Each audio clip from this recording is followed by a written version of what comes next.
慢慢食啊。阿仔，你過一過嚟啊。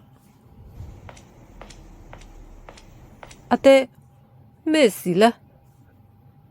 阿仔，你貴為皇帝，點娶個咁核突嘅女子為妻呢？啱先食飯見到佢，我都唔係好開胃。阿爹，娶妻唔可以淨係睇外表，佢係一位好有賢德嘅女仔嚟㗎，佢幫我管理後宮，管理得井井有條。咁就好啦，最緊要幫到你。不過咁嘅尊容就真係，阿皇帝，你遲下周遊天下，真係要事事小心啊！得㗎啦，阿爹，你放心啦。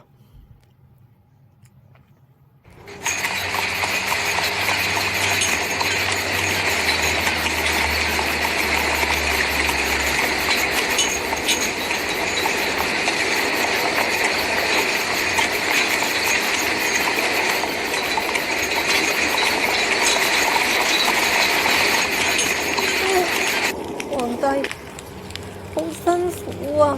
哎呀，好痛痛，可能係水土不服。哎呀，我個人越嚟越暈啊！元妃，你冇嘢啊嘛？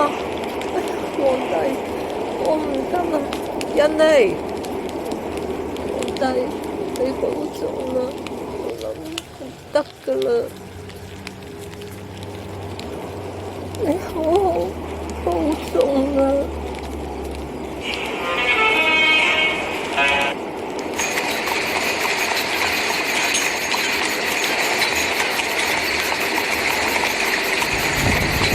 皇帝，今次我哋嘅遊歷似乎係有啲咩鬼魅喺度作祟，所以元妃亦死於途中。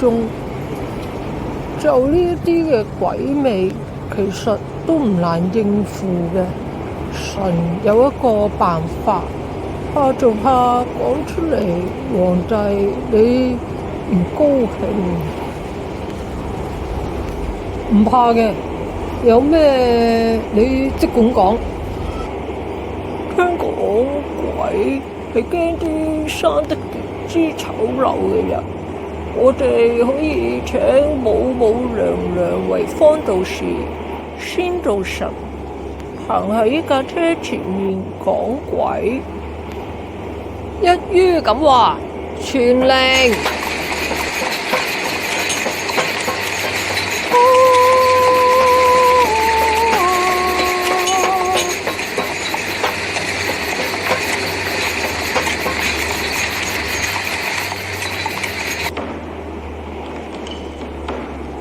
皇帝回宮。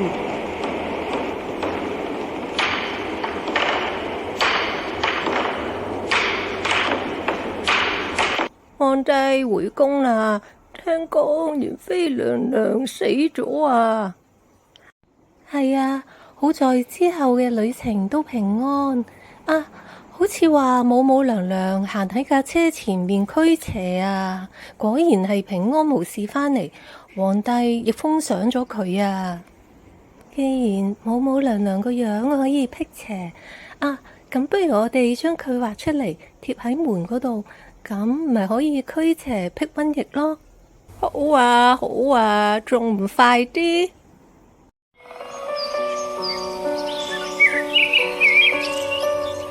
中國歷代后妃母母，呢一集播放完畢，請訂閱收聽下一集廣播。